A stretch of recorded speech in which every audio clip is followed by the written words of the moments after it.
Hello friends, అందరికీ శుభోదయం. ఈరోజు నేను ఒక ఆర్టికల్ చదివాను, నాకు ఇంట్రెస్టింగ్గా అనిపించి అది మీతో కూడా షేర్ చేసుకోవాలని ఈ వీడియో చేస్తున్నా. అదేంటంటే, శకునాలు చూడటం మంచిదా?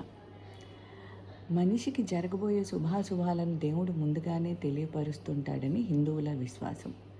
అందువల్లే చాలామంది శకునాలు చూస్తుంటారు. రాహుకాలం చూసుకొని పనులు ప్రారంభిస్తుంటారు. అయితే నక్షత్రం రాహుకాలం చూసుకొని మనం జన్మించం, ముహూర్తం చూసుకొని మరణించం. మనిషికి ఆత్మబలం సన్నగిలినప్పుడే ఇవన్నీ దగ్గర చేరతాయి. అంతే తప్ప శకునాలు చూడటం మంచిది కాదు. మన బస్సులు, రైళ్ళు, విమానాలు శకునాలు చూసుకొని బయలుదేరవు. విధి మీద నమ్మకం లేని వాళ్ళే శకునాలు చూస్తారు. దేవుని గుడ్డిగా నమ్మిన వాళ్ళే మూఢాచారాలు పాటిస్తారు.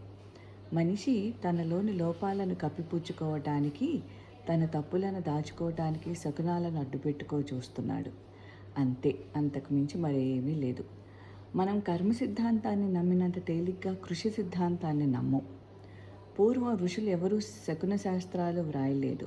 మనలను సదా నడిపించే శక్తి ఒకటి ఉందని నమ్మినప్పుడు, తల్లి గర్భంలో ఉన్నప్పుడే మన తలవ్రాత వ్రాయబడిందని అనుకుంటున్నప్పుడు ఈ శకునాలతోనూ దుర్ముహూర్తాలతోనూ పనే ఉంది. జయాపజయాలు, సుఖదుఖాలు మనుషులకు సహజమే కదా. దేవుడైనా దెయ్యమైనా నమ్మగలిగిన వారికే.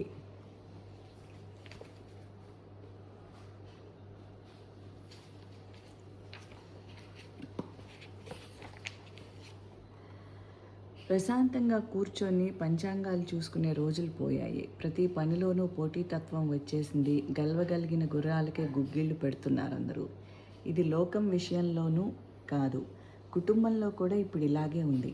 ఇంట్లో ఎవరి మాట చెల్లుబాటు అవుతుంటుందో కుటుంబ సభ్యులందరూ వారికి వంత పాడుతుండటం మనం చూస్తూనే ఉన్నాం. కాలం కన్నా ముందు పరుగులు తీస్తున్న ఈ రోజుల్లో శకునాలు చూసేవారి సంఖ్య తగ్గిపోయింది. ఇప్పుడు డబ్బును చూస్తున్నారే కానీ శకునాలను కాదు. లాభాలు చూసుకుంటున్నారే కానీ రాహుకాలాలు చూడటం లేదెవరు. కాలం మారుతూ ఉంది, మనము మారకపోతే ఎగతాళి చేస్తారు అందరూ.